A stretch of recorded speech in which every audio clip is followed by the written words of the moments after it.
Welcome, everybody. We're going to just wait for everybody to join us and we will get started. So give us just a minute here. Participants are still joining our Zoom room.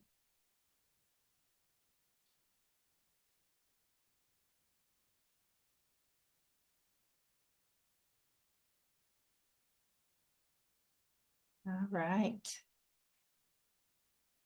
Numbers climbing slowly. Here we go.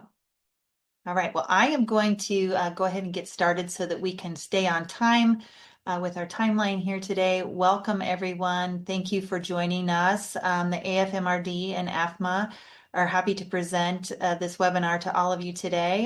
The topic today is I Will Survive, Tips for Programs to Attest to the Core Outcomes.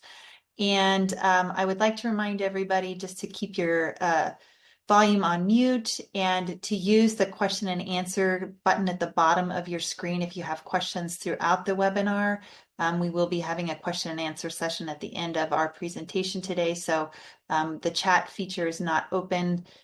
So if you have questions, please put them in the question and answer, and we will get to those as soon as we can. I am Pamela. I am the immediate past president for the Association of Family Medicine Administrators Board of Directors, and I also am the program administrator for the University of Wyoming Family Medicine Residency Program in Cheyenne, Wyoming. I have been in my role for 27 years now, so I've been around a while, and super glad that you all could join us today. And I'm going to pass it over to Dr. Cole to let her introduce herself. Thanks, Pamela. I'm Sarah Cole. I'm the current president for the Association of Family Medicine Residency Directors. My day job is a program director at Mercy Family Medicine in St. Louis. We're delighted to have you all join us as we co-host with our colleagues at AFMA. All right, so we are going to go ahead and let our panelists introduce themselves today, and we're going to start off with my friend Dr. Aaron Lambert. Dr. Lambert, do you want to introduce yourself? Hi, I'm Aaron Lambert. I'm the residency director at Cabarrus Family Medicine Residency in Concord, North Carolina.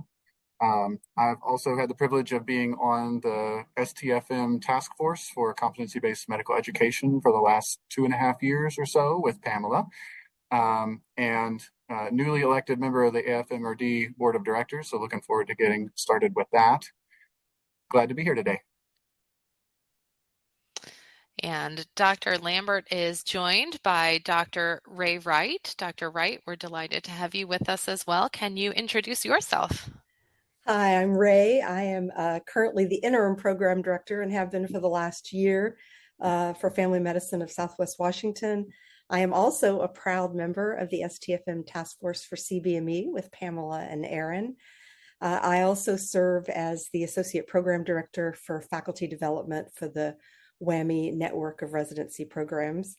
And I am a proud Pacific Northwesterner and mother of my daughter, Grace, who I promised I'd give a shout out to. Thank you. Oh, yay, Grace. Thank you, Dr. Wright. Next up, we have Dr. Valerie Niedermeyer, and we're going to let her introduce herself. Hi, I'm Valerie Niedermeyer. I am an associate director with Grant Family Medicine Residency in Columbus, Ohio, and also serve part-time as co-program director of faculty development for all of the Ohio health system. So excited to be here today. Wonderful.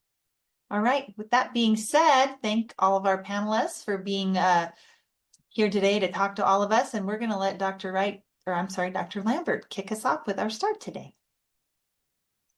Sure. If we could go to the next slide, look at some objectives. So our objectives are fairly straightforward today. We want to make sure we give you all some foundational information and then leave plenty of time to address questions.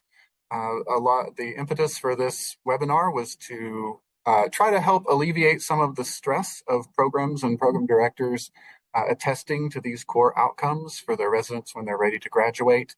So the things we're planning to talk about today, there is a milestone mapping tool that I think will be helpful, that we will explain kind of how that came to be and some best practices for using it. And then we're also going to discuss a couple of direct observation tools that can be useful and review some experiences we've had so far with MedHub and New Innovations, which are probably cover the majority, at least, of the residencies in the country, and then leave some time to answer questions. So without further ado, this evolution of a mapping project. So you may remember a while back, we had around 2015, we had entrustable professional activities, or EPAs, that were developed for family medicine. And there was a mapping tool for those that mapped them to the existing, I believe at the time, 21 milestones from the ACGME. And the EPAs, I don't think ever really took off into widespread use, but they were certainly there as a tool. Now the EPAs are still active, but the ABFM has really directed us toward these 15 core outcomes that were created by the ABFM as general skill sets that a family medicine resident should be able to do in order to graduate into independent practice. And it was placed on program directors to attest to each of those specifically, instead of a general statement that I believe this person is ready for independent practice. So with our current 19 milestones from the ACGME and our 15 core outcomes from the ABFM, it can become quite a headache really quickly to say, what am I supposed to do with these? How do I use them? Does one matter more than the other? Are either of them kind of phasing out? So when we were doing our work with the CBME task force, we decided we could really use a mapping tool that was like the one we had for EPAs. They didn't automatically carry over because the core outcomes and the EPAs don't easily overlap. So we decided to work on that project. And if we go to the next slide, it'll show you kind of what we came up with. This mapping tool, I know it's hard to read right here. Every good presentation needs at least one slide that says, I know it's really hard to read, but I put it in anyway. I did want you to be able to at least see the complete mapping project. It is available on the on the STFM's CBME website, and we can put that link into the tool or into the chat. If you want to look, you do not have to be an STFM member to access the toolkit. It is free to everyone. And if you want to print this out, this mapping tool out, it does print out conveniently on one regular sheet of paper. But across the top, the way it works, across the top are the 19 ACGME subcompetencies or milestones. And across the left-hand column are the 15 ABFM core outcomes. And you'll see little green boxes, and those with X's in them.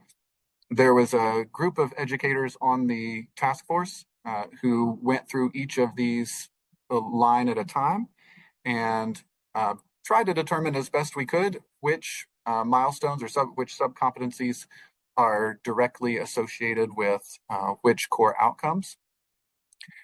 These are not meant to be graduation requirements. It was not intended for that.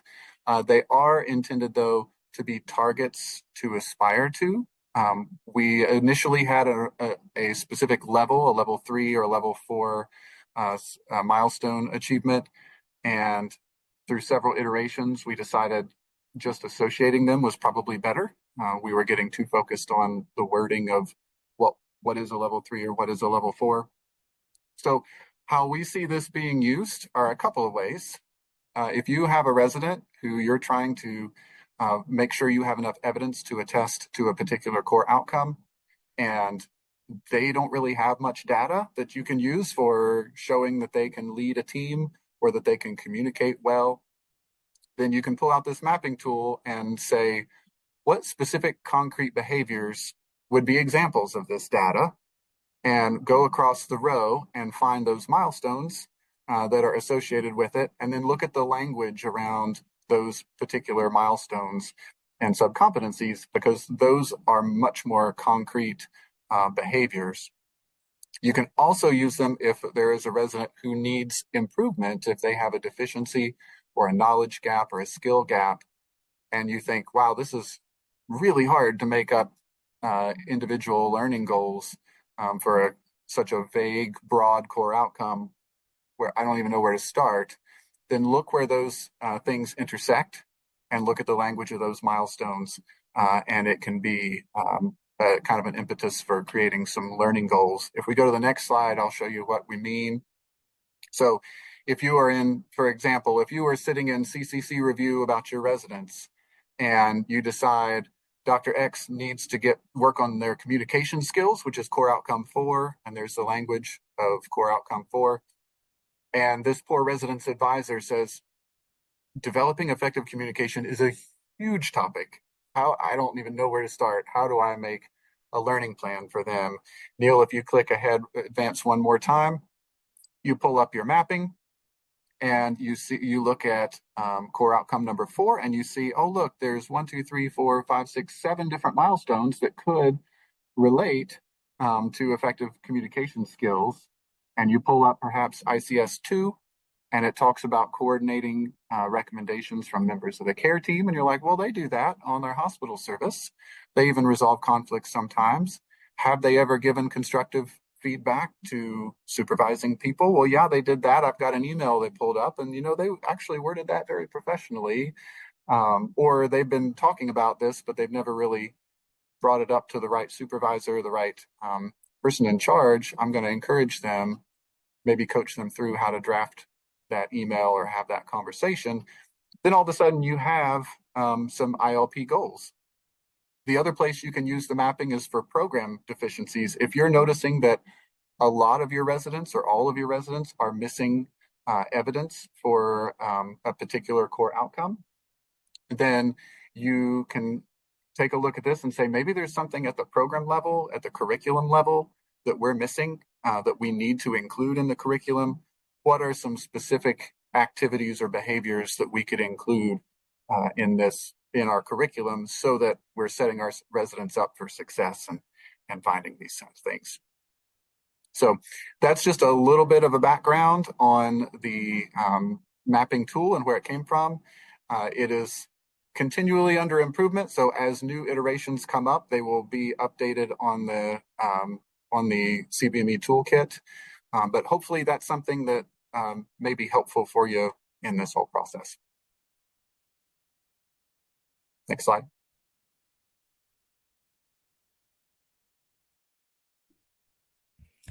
Hi, so I'm going to pick up there where Aaron left off and talk a little bit about how do we actually start assessing for these outcomes and applying some of these different subcompetencies and milestones in that framework. And most of you, if you've been following competency-based medical education over the past couple of years, have seen this Miller's Pyramid. It comes up on almost every talk about CBME that I've been to over the past couple of years. And why is that? Well, the point of Miller's Pyramid is to talk about the levels of learning and instruction that happen in medical education.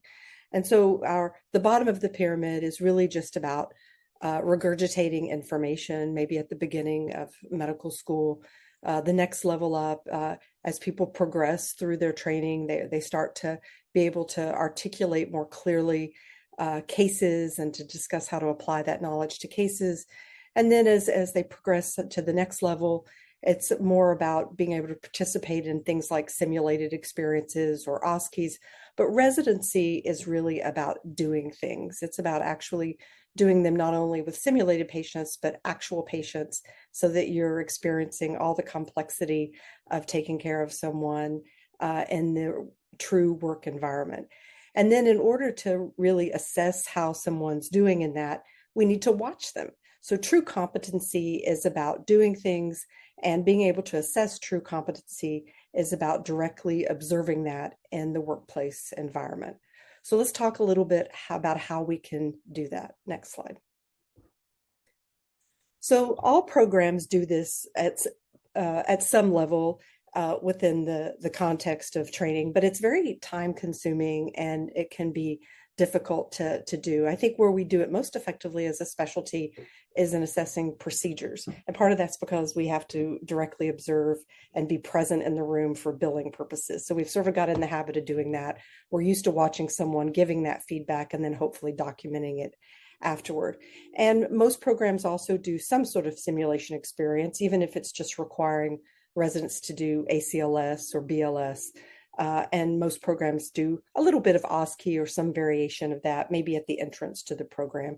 And that's a direct observation encounter, but not really what we're looking for in residency to assess true competency.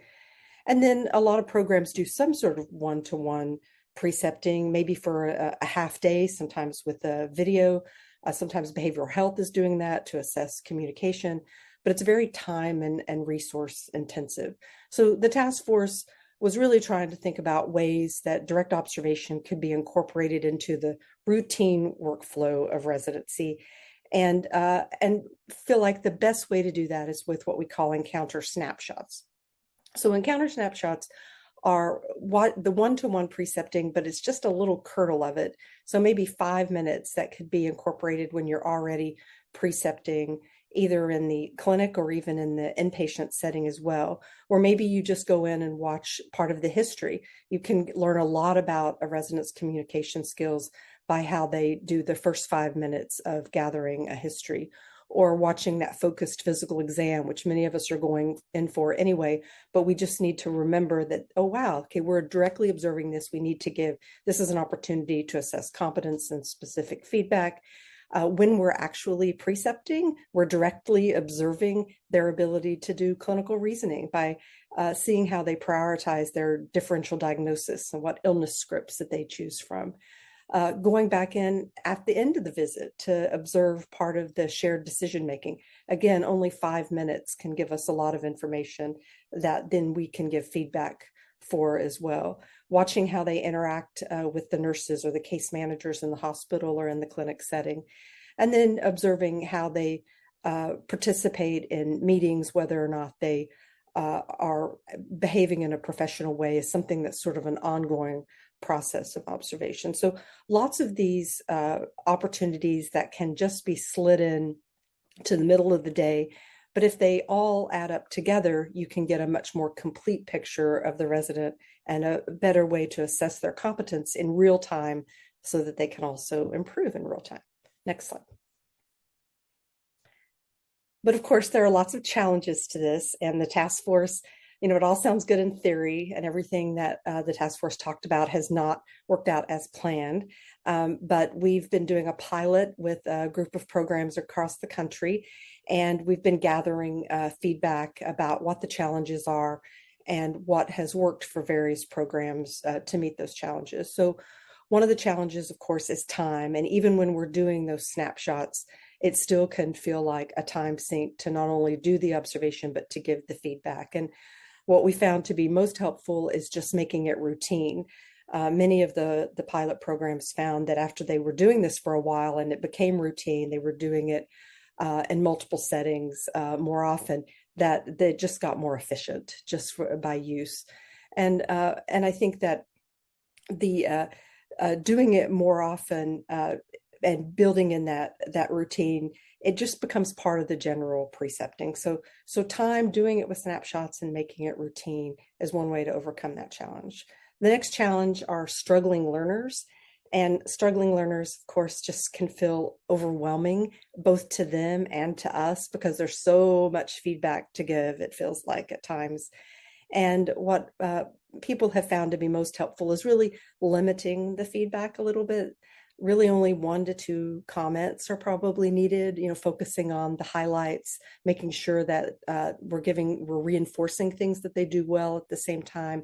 And the more often we're doing it, the more routine it is, the more opportunities we have to give them feedback. And so collectively, they're getting a full picture. They don't have to get feedback on everything every time.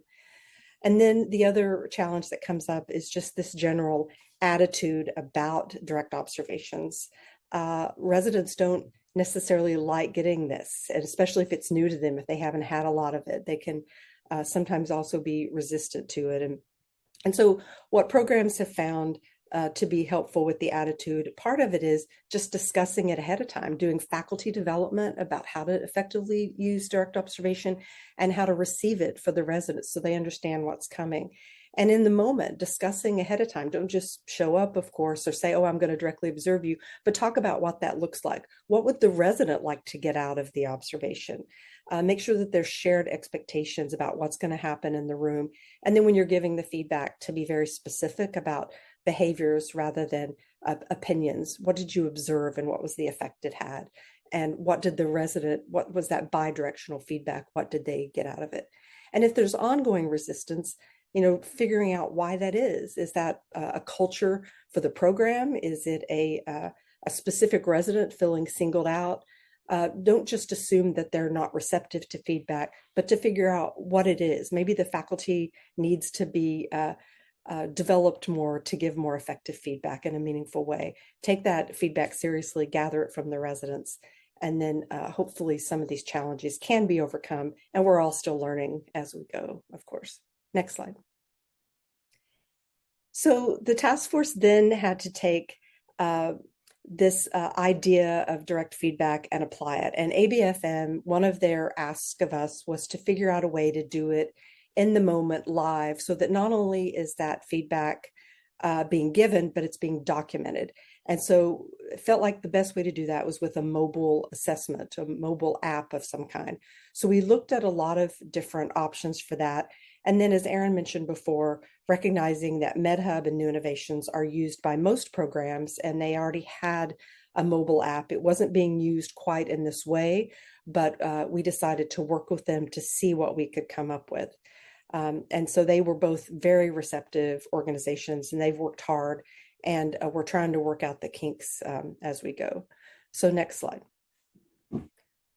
So what did we come up with? So what we came up with for both MedHub and New Innovations was using their existing mobile app that they already had, was a new on-demand form that's titled Active Assessment Using Direct Observation. And if you don't already have this available, then on the CBME's task force website, there are instructions that your administrators can use to get this ready for you. It's been pre-mapped in the background to each of the 15 outcomes. So each of the questions is mapped to that. It can be used in inpatient setting or outpatient setting. It's meant for one individual encounter or even a part of an encounter. So that snapshot approach. New Innovations also has these mapped to subcompetencies based on the comments. And MedHub is working on that, and Erin, and we'll talk to you a little bit about that in a minute. It uses entrustment skills, which was also a request by ABFM and is the standard rating scale for CBME. It incorporates feedback. It has a voice to text so that you can actually give that feedback, and it has prompts for doing that. This is what I observed. This is what it had, the effect it had. And there's reporting available, so your CCC can take that information and use it to help assess progress towards each of the 15 outcomes. So I'll give it back to you, Erin, to talk a little bit more about MedHub. Sure, thank you. So apologize for the busy screens, but I know when I'm watching these things, I need to see it to fully understand it. So for those of you whose programs use New Innovations, please continue to follow along, but this is a good time to, like get a snack or check your text messages or something like that. We'll get to New Innovations in just a minute. For right now, for those of you who use MedHub, there's a couple of things that can be, I think, that can be useful. Maybe you're already doing, but if not, this could be helpful. First, if you log into your MedHub account and you look at the top bar and you select the tab for evaluations, which is the red circle right there on the box on the left, it gives you a couple of different options that are pertinent to today. If you would like to make a direct observation using the tool that Ray just talked about, that brown arrow you see there is that says initiate performance evaluation of a resident. That is your box to click either on your phone app or on your computer screen, for those of you who like a larger screen and full-size keyboard. And if you click on that performance evaluation brown arrow labeled button, it will take you to the box you see on the right, where you select a particular resident that you want to evaluate or assess, whose picture will be in the top right, not the shady looking figure that's there right now that I put there to cover up my resident's picture. And then this is the active assessment using direct observation tool. You can see across the top line there that Ray was referring to. So you choose the clinical area addressed. I've got chronic disease management because I'm going to do an evaluation of somebody in clinic and they're managing people's diabetes and hypertension and all the different things that we manage. But there are lots of different separate topics like acute illness or pediatric or behavioral and other things. I'm not technologically savvy enough to get a screenshot while the drop down box is there, but you can find it for yourself. And then there are a series of questions not fully shown here. But the one that you can see, once you choose a clinical area, it pulls in specific questions out of a much longer list of questions that are pertinent to your clinical area. So that first one is for chronic disease, communication with the patient. And what I would also like to point out to you, because this is important for faculty development, that blue arrow you see right there is highlighting that this is not a typical Likert scale, a 1, 2, 3, 4, 5, or 1, 2, 3. This is not an ABCDF grading scale. This is an entrustment scale. So you are rating the resident based on how much they did versus how much you had to do for them in the visit. And what we have found, and what others who are much smarter than us and have done larger studies have found, is that entrustment scales tend to be a little easier for faculty to score and also have much better inter-rater reliability. So if you have 5 faculty filling out a typical Likert scale, you could get 5 very different answers based on what their own personal opinion of a 3 or a 4 or a 5 or a 1 is. But if you are basing it on how much did I have to do for them versus how much did they do, that's a much more objective and easier to grade thing. And so if you ask those same 5 faculty to rate the resident using an entrustment scale, they're much more likely to have similar answers. So as you are filling that out yourself, but also very important for faculty development to teach them how to use an entrustment scale, because I think you're going to get better data out of it and you're going to get better responses. So there are more questions as you scroll through. I think the key to this, sometimes faculty can be a little overwhelmed with the total number of questions that are available to answer. Like Ray said, you're looking for a snapshot. You're looking for a little piece of the puzzle, not the entire puzzle or even a big section of the puzzle. You want to give one more piece of data. So if what you observed does not apply to some of the questions, just leave those questions blank. Answer the questions that pertain to what you saw. And if you get a lot of little pieces, that's how we put a puzzle together. So the more faculty who do little snapshots, the more data from different perspectives that you have. So in MedHub, either on your app, on the phone, or on your computer, that is how you do this direct assessment. And those are mapped directly to the core outcomes, which I'll show you in a minute. Once you have faculty doing direct observation tool, using that tool, you can click on that where that purple arrow is on the left. It says resident competencies evaluation. If we could go to the next slide, that will take you to a different screen that looks like the box on the left. And here you want to make sure across the top, this is a multi-step process, so apologies for that, but you want to make sure across the top that you select milestone summary. That's the red circle out of all those different choices, not competencies, which might be your first inkling, but go to milestone summaries, and that will give you a view type that says milestone list, milestone trends, or milestone summary. Now, if you just leave it as that way, you will see a list of all the different milestones and MedHub mapping their average scores to those ACGME milestones. I've recently been told that mapping is getting confused because the milestones use a different scale. They don't use an entrustment scale. So that is getting kind of muddying the waters.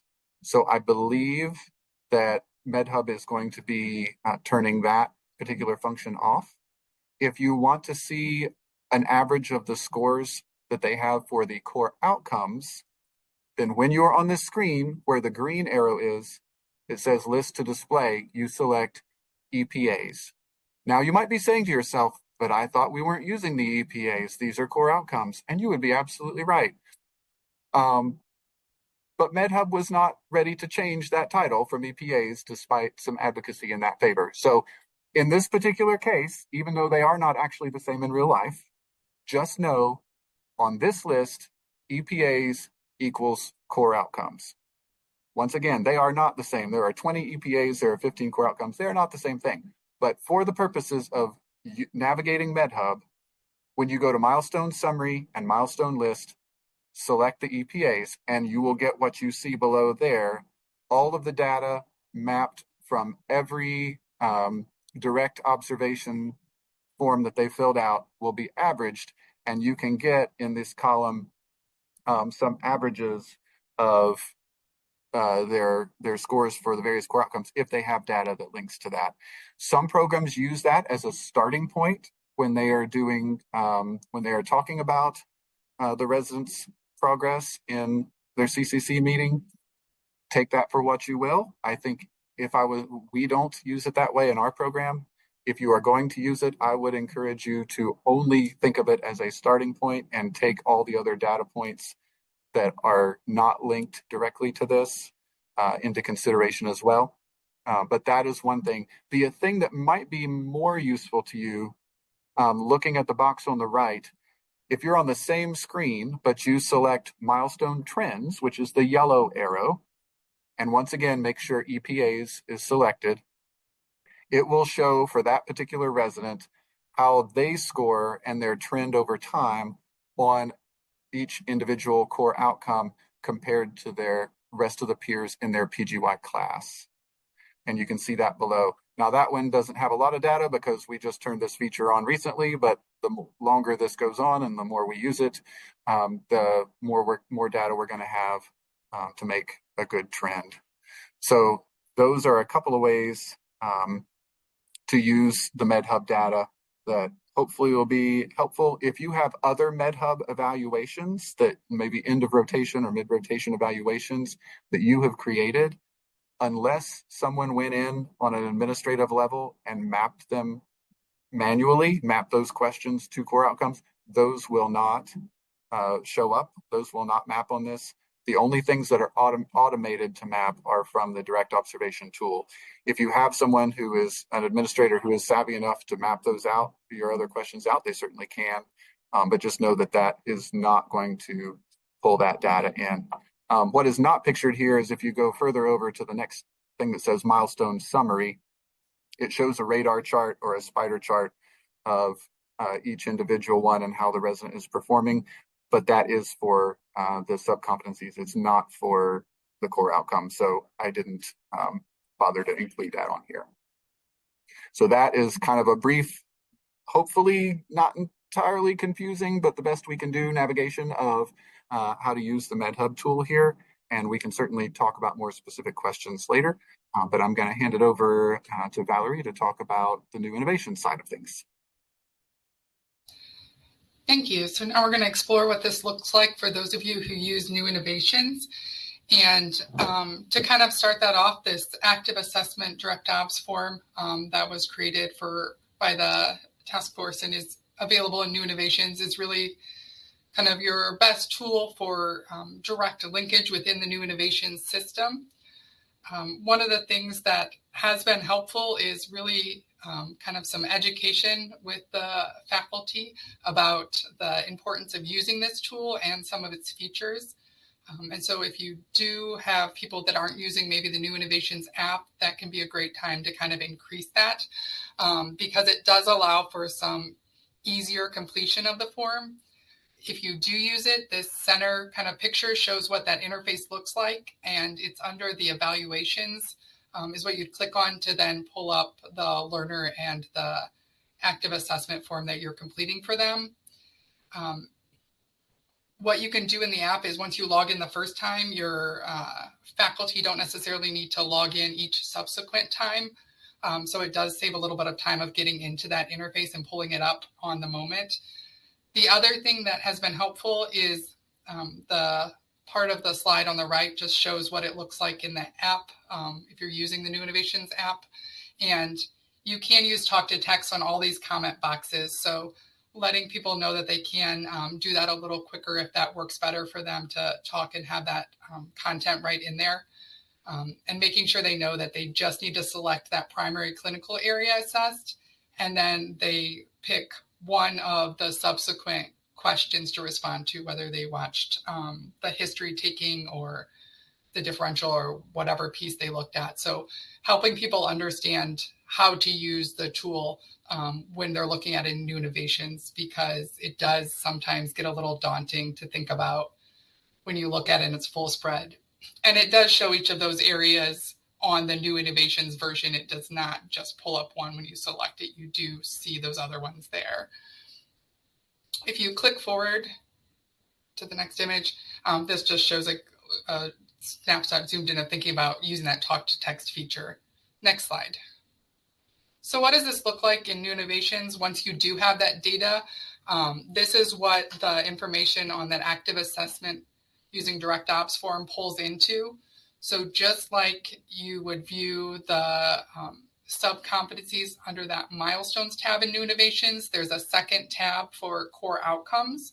And so for each learner, you will see the kind of 15 core outcomes listed. There is a drop-down box to be able to select where they are functioning based on the information you have, if you wanted to do that at kind of semi-annual reviews. But you do need to manually select that, just like you input what their competency score is or sub-competency score is. If you click forward to the next slide, I'll show you, while it doesn't automatically generate that overall, you can click into the individual outcomes. And I think this is where new innovations kind of best information is. For each outcome, you can look at the responses that the learner has for those particular observation snapshots that have fed into that. For this example one, you can see that they were rated as completing independently for each of the things that feeds into this particular core outcome one. And then in the blue box, the letter just indicates the level of complexity for that encounter. So you can see if they're able to demonstrate that skill or that piece in low, moderate, or high complexity scenarios. So, and then once you have some entered, if you had entered their, prior review as they needed, indirect or, a lot of assistance, whatever that rating would be, you'd be able to see that, just like you can see their prior kind of score on the sub-competency when you're doing those reviews. Next slide.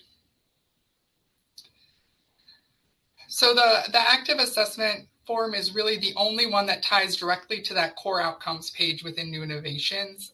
There is not an option for any other kind of tools that you're using currently to directly map to that or that you can set up to that. But I'm going to talk about a few other things you can use within new innovations that might be helpful for capturing some information and kind of supporting where your learners are functioning. So one is the journaling feature. This is not new. This is under the portfolio tab, but it is an opportunity within the new innovations residency management system to have the learner do some reflection and capture that without having to use a separate tool outside of new innovations. So you can see here on the left, there is an opportunity to put a title, put in whatever your prompt is. You can assign it to, administrators can assign it to whatever residents they want to. So for example, all the PGY2s could get this prompt, and you can pick the entry date that it's due. If you do want to follow up and have them do it again in 6 months to see how they're progressing or how their responses change as they're moving through residency, you can set a follow-up one to that same prompt. And you can assign it to be reviewed and potentially commented on by either the program director, the associate program directors, or in our case, we use the advisor just to allow for it to be more of that ongoing conversation. As I mentioned, though, right now, it will tie to core competencies. There is not a way to tie it directly without looking at it as separate data for the core outcomes. So it doesn't pull to that page that we looked at previously. And then here on the right is just an example of a journal assignment we gave to our PGY2 learners during their leadership rotation, kind of looking at lifelong learning and kind of how they were working through that. And that was assigned for their advisor to be able to view. Next slide. It is possible, if it is helpful, to put pieces or parts of the core outcome concept on rotation evaluations or longitudinals or things like that. But it is a bit clunky, and it does sort of have to be made into a rating scale. So this is just an example of one we put on our on one of our FM subspecialty where they're doing some procedural experiences throughout their residency. And this is the procedure one that we put on there. But if you are using the tie for those rating scales to directly give you an average for the sub-competencies, then this would not be a good way to use it because it may interfere with that. But it does allow you to kind of put that on evaluations if you want to. There is no separate selection for selecting, can I put a core outcome on there, or can I map it directly to a core outcome yet? And so we broke down all of the core outcomes and put them on one of our evaluations that is completed by core faculty, and just did faculty development around that. So we have a better understanding of kind of, at this point, based on the observations from this rotation or experience, here's where they are, particularly our second and third year residents, to just have an idea of how they're progressing. So not our sole piece of information, but just more support for kind of where they're functioning. Next slide. And then one other thing in terms of looking at learner reflection and how they're demonstrating these different core outcomes is you could create a self-evaluation with just the open-ended kind of text box questions. Again, this wouldn't directly map to that core outcomes page, but this is an example of one that we created for our PGY3s to complete near the end of the residency. It gives us information on where they see that they're kind of demonstrating these throughout their experience and throughout the curriculum, and gives us a better idea of where we're maybe should be looking for capturing this, or where, you know, it already is happening within our curriculum, or if there are kind of gaps. So again, just another supplementary tool that we're using to kind of see how we can kind of better improve where we're capturing this. And as we're using the core outcomes, especially with these earlier classes that maybe don't have as much use of that active assessment of direct obs. So that was a kind of a brief overview of some new innovations things. Next slide. Next, we're going to just take some Q&A and answer some of the questions that you have.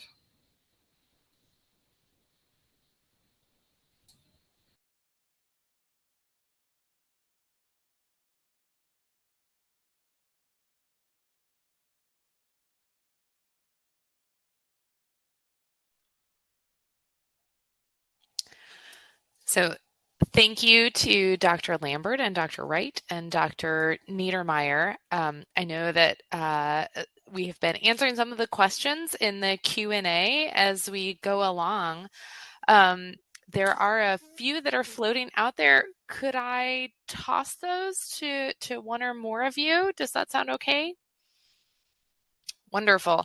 So there's a couple comments about the desire to customize some forms, either in MedHub or in New Innovations, in order to be able to catch more specific skills. For example, giving handoff, motivational interviewing, musculoskeletal exam, EKG reading. Do any of you know how this fits into any future plans, either with MedHub or New Innovations, or with being able to map those to core outcomes? Yeah, I'm sort of have been the liaison for New Innovations and MedHub from the task force, and both are interested in allowing other evaluations to eventually map to the outcomes. They're waiting really for the end of the pilot so that they can make a bunch of changes at once. They didn't want to just trickle in new changes. So that is something that they're looking at. And I'll just add as a little shout out to Ray, these tools are not perfect. They are, like many things we do, they are a series of PDSA cycles to continue to improve. But just the fact that these direct assessment tools and any of this mapping in MedHub or New Innovations exist is largely because of some really hard work for months and months and months that was from the CBME task force, but particularly from Dr. Wright. She really spent lots and lots of hours meeting and negotiating with both New Innovations and MedHub to try to get any of these tools to exist at all. So it is. I think it's such a big step in a helpful direction.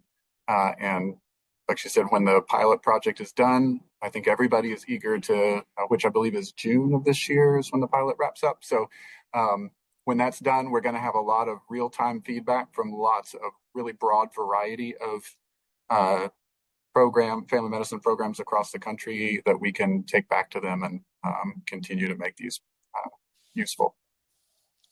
That's wonderful. Dr. Wright, it sounds like Family Medicine GME owes you a huge debt of gratitude, in addition to the CBME Task Force and STFM for pulling all of this together. So we really do appreciate you spearheading this. We recognize that this is version 1.0, and so all of the feedback that we're getting will only help to improve this. There were a couple more specific questions in the chat. So I'm a New Innovations user. I was playing along while you all were talking. I learned a few things, and so I have a similar question as to what's in the chat. One of the biggest challenges in New Innovation is creating the scales and knowing which scale to use. And so I noticed that the core outcomes are listed as observer, independent, as an instructor, et cetera. So the question is, what is the best scale to use in New Innovations to be able to map appropriately to that core outcome? I'm happy to take that one too. So right now, the current active assessment using direct observation tool is the only one that does map to the outcomes, and it automatically uses the entrustment scale. And that was actually at the recommendation of Warren Newton directly from ABFM. And then the entrustment scale, like if you Google entrustment scales, they all have the thing in common, which is they go from being completely dependent to being completely independent. But the wording can change. And so the task force, we just sort of decided what we thought the language was the easiest to interpret for this tool. And then New Innovations has its own language embedded in EPAs, much like MedHub does. So eventually you would want to use probably the EPA rating scale when you're making custom forms to be able to map to the outcomes. Great. Thank you, Dr. Wright.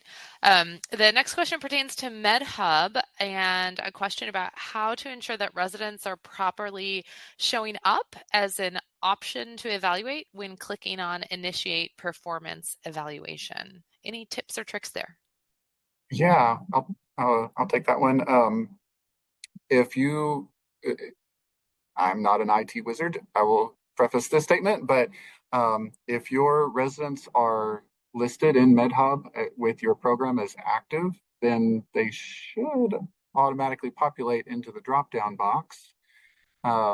If they are not doing that, or if you're missing, only some residents and not others, then I would have whichever administrator kind of runs your programs in your residents into MedHub to just double check that all the right boxes are checked, that they're showing up for everything. But there's not any, you shouldn't have to automatically add them to the direct observation tool.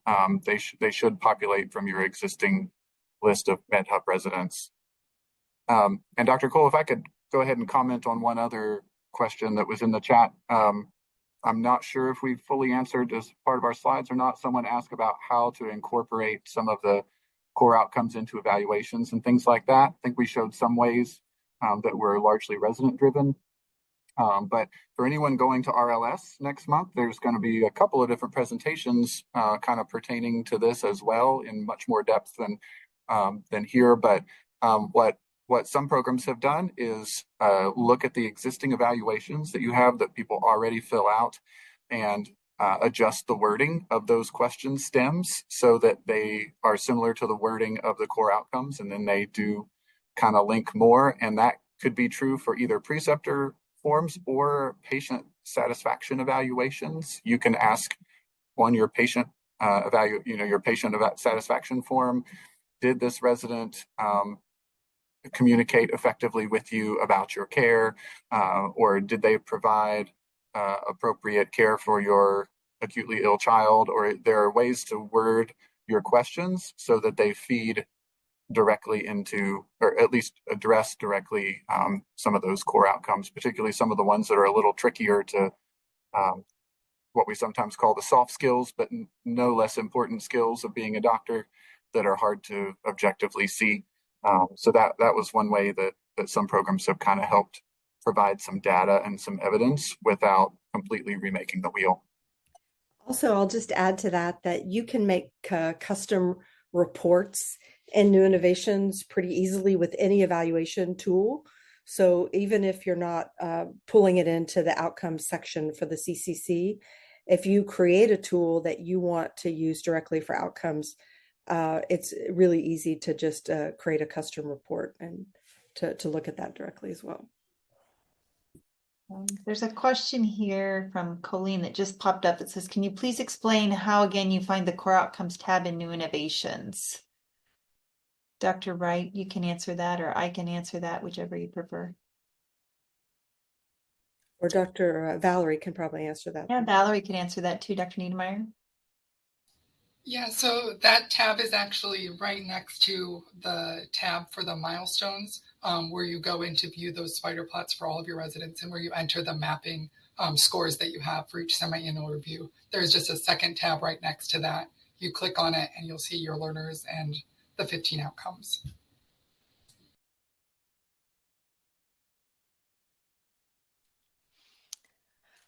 And then Kathleen had a question. I think all three of you acknowledged some of the challenges with increasing the number of direct observations that are happening. Kathleen is wondering what some of the pilot programs did to increase direct observation during the precepting day. So specifically with observing the H&P, the physical exam component, which the resident is often doing before approaching the preceptor. Any tips or tricks there? I'll answer that since I'm the one that's working with the pilot directly, but so multiple things. It's been actually really fun to have the meetings because one of the great things that I can say about the pilot is how unhappy they all were to begin with. So it was all this resistance was not just from residents, but actually the pilot participants, and how much more enthusiastic they are now. So I think with time and practice, all of this really does get better. So I can say that, and that's been lovely to observe. But the things that I've heard that have worked effectively, one is, again, it's really about planning for it. So faculty development, resident development about direct observation so that the expectation is there. You're not just figuring it out on the fly, like, oh yeah, we should get a direct observation today, but it's part of the culture of precepting. And so that people are just sort of expecting it. And then in terms of the application of that enthusiasm, I would say that doing the very first patient of the day, so letting the resident know, oh, hey, I'm going to walk over and actually watch them as they're meeting with their medical assistant and say, hey, I'm going to go in with you when you see this first patient. So just building in these routines can really help. So first patient of the day before the preceptor room gets a lineup, and also just talking about it, and programs often give rewards, like residents who reach a certain threshold will get a half day of admin time or something. And so things to sort of encourage people, so when you're first getting started you get more buy-in. Yeah, our program is one of the participating programs in the pilot, and we've done many of the things that Ray mentioned. We also just recently, not to give away our secrets to hopefully do well, but we'll see. We put whiteboards up in our resident workrooms with their names, and each of them are supposed to choose a very specific thing that they would like to work on and be observed with, so that when you're precepting 3 or 4 residents and you're like, I don't know how I'm going to do an observation on all of these people, you can say, oh, wait, they wanted to get precepted. They wanted to get observed on this thing, and they have one at 2. I'm going to make sure to go in on that. And that, but we just started it this week. So TBD. But I would just say the other low-hanging fruit, we think about clinic a lot, but in the hospital, we're often in the room with them already. A lot of times, procedures, you're in the room already. And I would encourage you not just to be in the room for the procedure, but also for the informed consent, because there's a lot of informed consent conversations we never watch.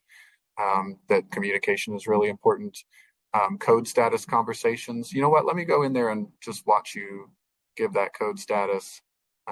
Or we will, in clinic, we will sometimes ask the resident, look at your schedule for the afternoon. Which one do you think is going to be your hardest patient? And let me go in and watch you on that one. Or which one's going to be your most challenging for whatever reason. And those are ways to get, remember, just 5-minute snapshots. You don't need to stay in for an entire 20 or 30-minute visit. If you go in and say, I'm only going to watch you do this shoulder exam because that's what you said you need help with, and then I'm going to step out. You don't have to get kind of stuck in the room for the entire visit necessarily. Think about snapshots. Great. I do see that there are quite a few questions that are popping up in here, and I don't know that we're going to have time to address all of them, but there is one that's here that Cynthia posted that says, how will this recording be accessed? This is great for faculty to see and maybe use for a faculty development session, which we absolutely love. That's the purpose of us doing these. And so this recording and all the previous webinars that we have done are posted on the AFMRD website, and they are also going to be posted on the AFMA YouTube channel. So if you have questions about that, please look to those websites to find that information.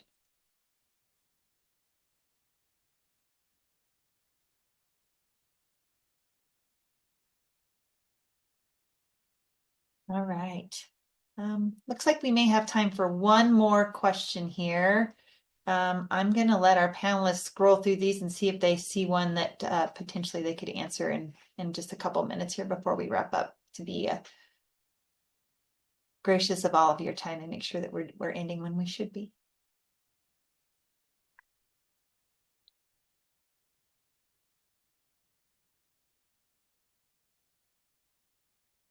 So I will just say there's a question about from someone building a new program and asks about semi-annual or summative evaluation. So I will say there is a section of the CBME toolkit that talks about assessments and particularly portfolios. And if you look in the toolkit on the webinar, the past recorded webinars, there was a webinar about portfolios. And we talked about the difference between a formative and a summative portfolio. And that might be some of the formative portfolios give real-time feedback that helps shape the person. Summative evaluations say they're ready to advance to the next level or graduate. And there were some forms that we created as templates, as starting points that you could customize. So if you're looking for something like that, that might be something that would be helpful to you.